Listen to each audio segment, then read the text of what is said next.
Hello everyone, welcome back to my channel. So in today's video, I'm going to talk to you all about how I passed my MRI registry on the first try. Now this is with ARRT. I do have a video where I spoke about this, but it was 1 year ago. I'll try to remember to link it at the end of the video so that you can click on it. So with the MRI registry, it's not as hard as what people may make it believe to be. And I say this because sometimes whenever people are talking about the MRI registry, sometimes they discourage people from even wanting to get into MRI. And I don't think it's that serious. I think it is hard, but it's not that hard. So let me explain. So the first thing I did was, of course, X-ray because I have my license through ARRT. And then I cross-trained, or not cross-trained, I went to CT school for CT tech. And then afterwards, I went back, like back to back for MRI school.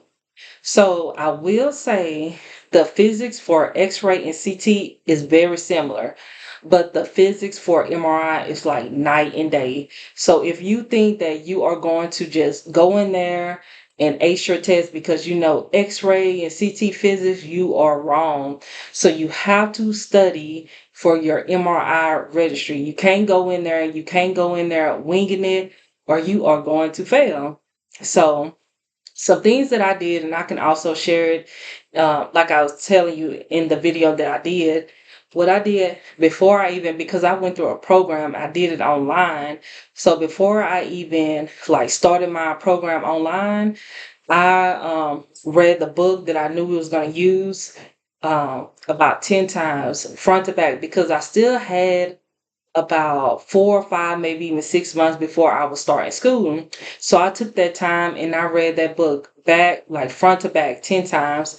And then once I got into school, like my teacher had given us PowerPoint presentations, quizzes, pretty much gave us everything that we needed to pass. So to be honest with you, I wish I wouldn't have purchased the other books that I bought, which those was good too. But what I'm saying is the school that I went to had me prepared. It was online for 1 year. And then since the school was probably 6, 7, 8 hours from me, maybe, they was able to set me up with a clinical site in my local area. So that was great. I didn't have to worry about clinical or anything. So the books that, okay, so what I normally like to recommend, and then I will show you all what's on ART website.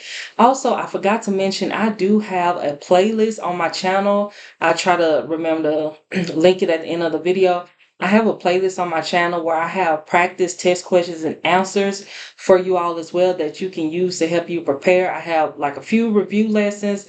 My review lessons wasn't like getting a lot of views, so I was like, I don't know if I should keep making this because it was time consuming making those videos. However, the practice test questions that I do make, it gets a lot of views. So click on one of those videos, use it to help you study. If you want me to go back to making practice test, not practice tests, practice lessons, let me know.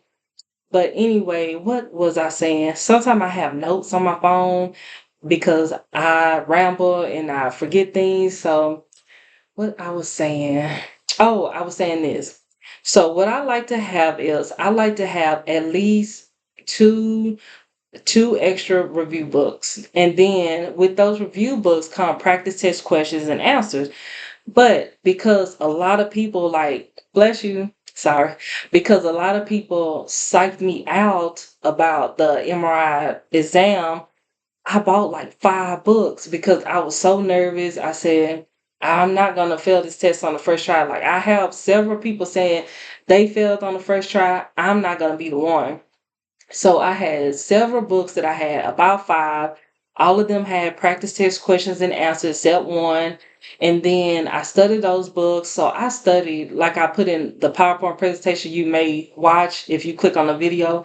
I studied over 3,000 review questions and answers. I was just studying away. I studied for about, I think, 1 or 2 months, and then I took my registry. I never go past 3 months.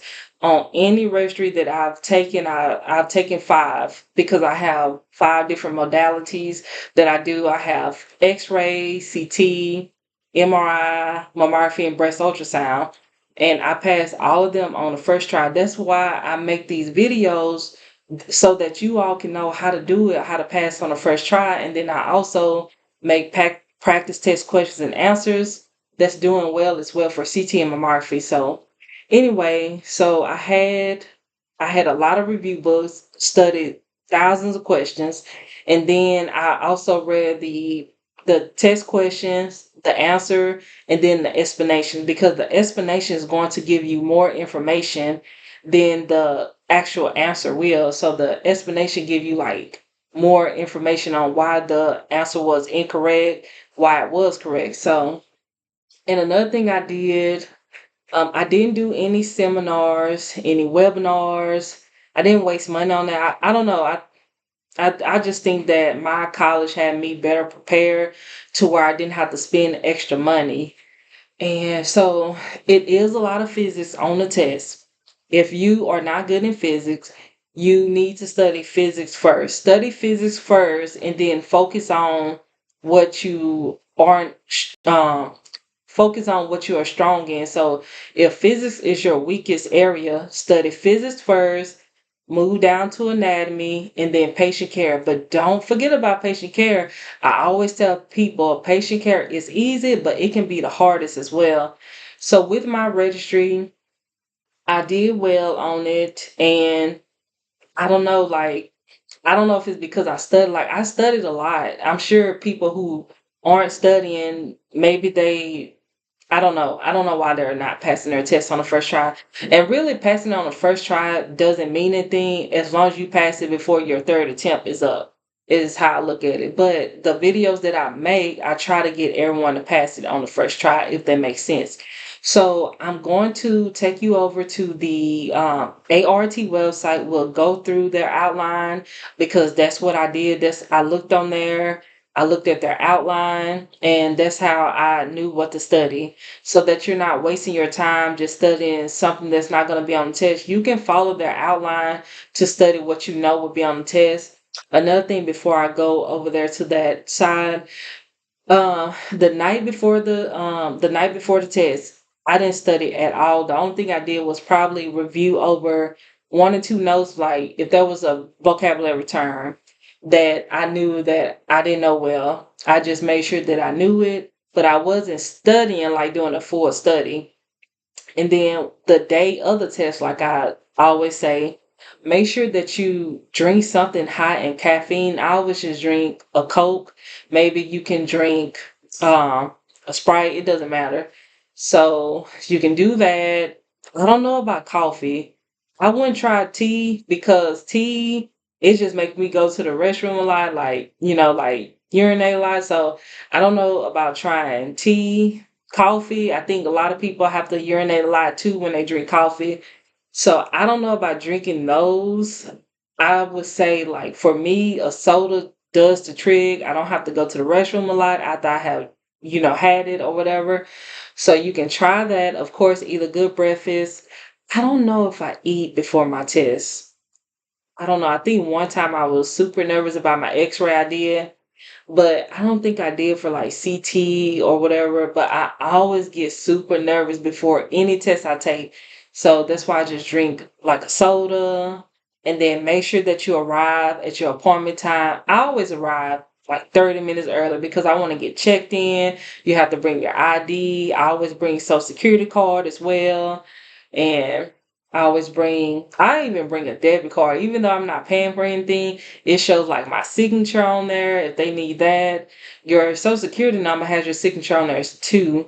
Do not trust do not disturb on your phone when you are taking your registry. I would just leave your phone in the car.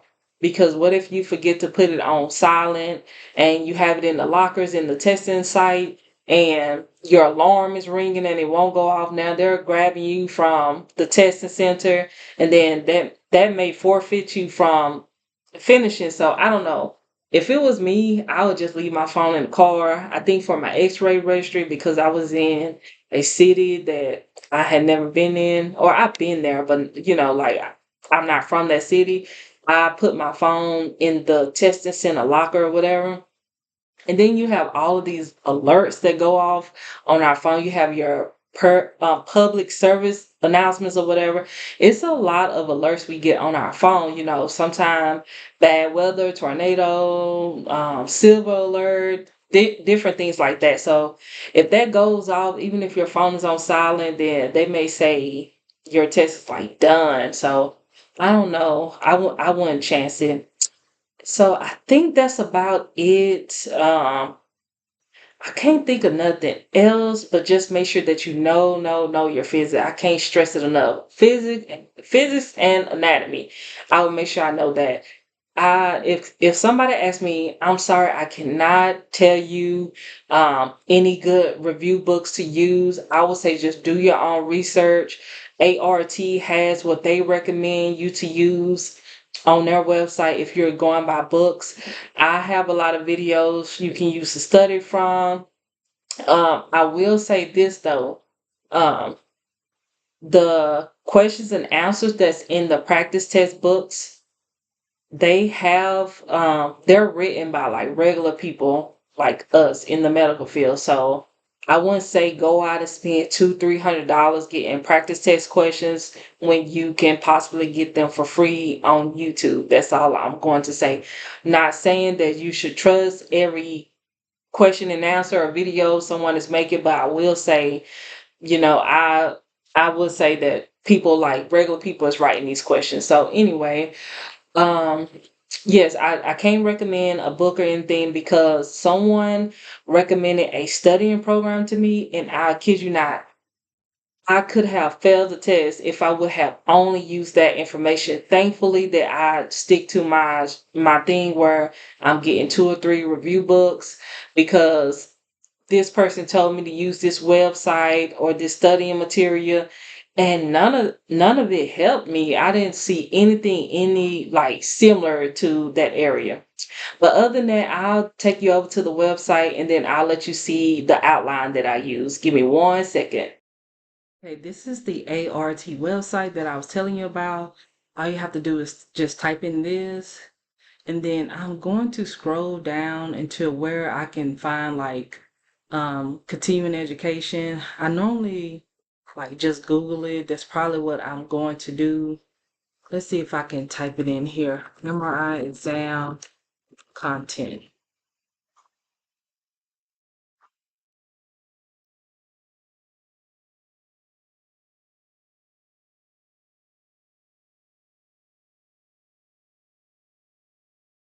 No, I may just Google it. MRI exam content specification. That's how I normally just get to it. And then it take you to like all of this where it goes over every exam. And then we'll scroll down till we get to MRI. And then let me kind of like zoom in a little bit so you can see it. What size is this on? I'm trying to see how many percentage this is on to make sure you can see it well. But this is the MRI one. And as you can see, this is like implemented February 1st, 2025. So I'm making this video in August of 2025. I don't think there may have been like a little change from my last video, but you can still check it out. The information is still useful, what I told you to do. So as you can see, for patient care, there will be 16 questions. Safety, 21 questions. So patient care is still a large part because it's about 30 some questions under patient care. Image production, that's 106 questions. That's why I'm letting you know physics is like a big portion of the exam. It's broken down to 40 questions will be on the physical principles of image formation, 36 questions on sequence parameters, 30 questions on data acquisition, process, and storage. You also have procedures, which is your anatomy, 57 questions. So physics is the largest part, then you have your anatomy. A total of 200 questions, but there will be those 30 unscored pilot questions that you have to know. And then, so what I did was I said, okay, which part of the test is going to be the largest? Which part of the test I'm the weakest in? I knew I wasn't strong in, physics. Who is, So I started studying physics. And then I knew I was great in anatomy. So I said, let me study more of patient care and safety first. And then procedures was like the last thing that I looked at. I think I was great at anatomy because I was a CT tech first and I passed my CT registry first. So the anatomy is very similar. It's just CT, you're looking at like the different structure like bone, MRI, muscle, soft tissue. All right, so bless you, patient care. I went through this information and made sure that I knew. I'm not going to read it word for word.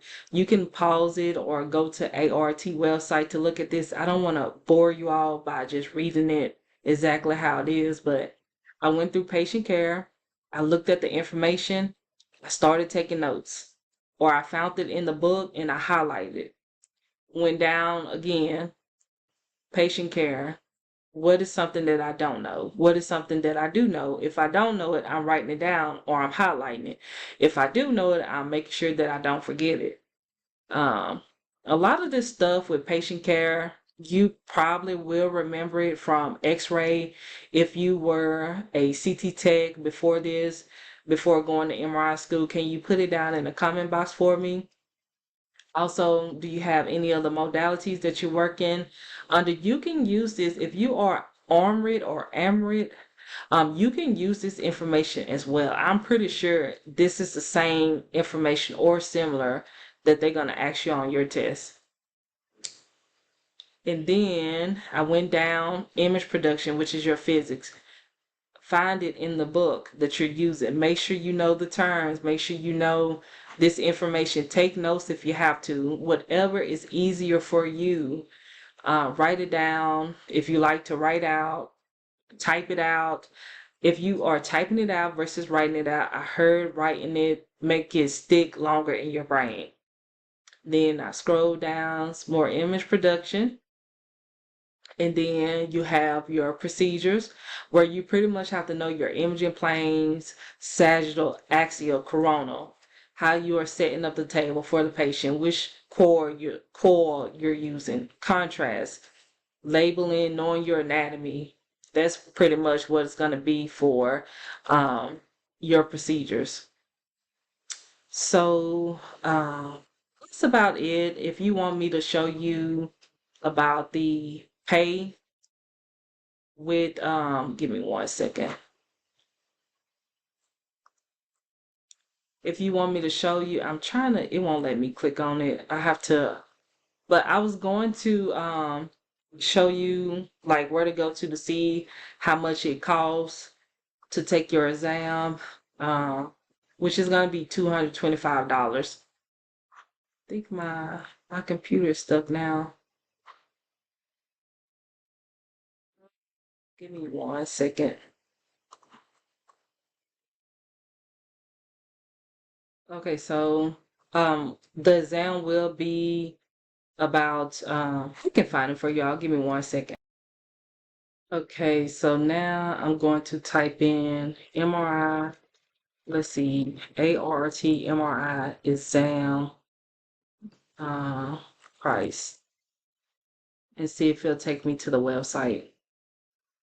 So for the fees, it's going to be $225. And then as I clicked on like preparing for the exam, it tells you what to expect, what to bring after the exam. With ART, you have 3 tries to take it, and then after that, you have to go back to school. So, good luck to you all. Let me know in the comment box if you have any questions. Like I was saying, sorry I could not help you on the best book for you, but I just don't want anyone to say, she told me to get this book and this book didn't help me because someone told me to get something for CT and MRI and it didn't help at all. So I said, for mammo and breast ultrasound, I'm just, I'm going to take advice, but I'm also just going to do the research on my own and see which one is better. And that's what I did. So yeah, just research it on your own, because the last thing you want to do is like blame someone if you don't do well, or think that someone made you not do well because you didn't have the right material to study for your exam. But other than that, that's it. If you have any questions, let me know. Like as far as the education, let's see if I could go over that real quickly. You do need 16 credit hours if you're studying on your own. It's on a structured education. And just go to whatever modality, let's say MRI. I didn't have to do this because I went through a college and they already had this information that I needed, so I didn't have to do that. But as far if you're trying to go online and pay for an online course that is not a college, then make sure they give you 16 hours of structured education, and it will cover these topics, or should have at least one credit hours for these categories right here. Then after that, you will submit it through ARRT, as well as your clinical numbers and exams. And pretty much this is like the same information that I just showed you on the first page, but that's what this is pretty much talking about. So just use this as a guide, match it up to the other exam content specification in case something has changed or something didn't cross over where they updated one page and didn't update the other for whatever reason. But ARRT is great about updating everything across the board. But like I was saying, just let me know in the comment box if you have any questions. If you found this video helpful, could you please give it a thumbs up? Feel free to like, share, and subscribe for more videos.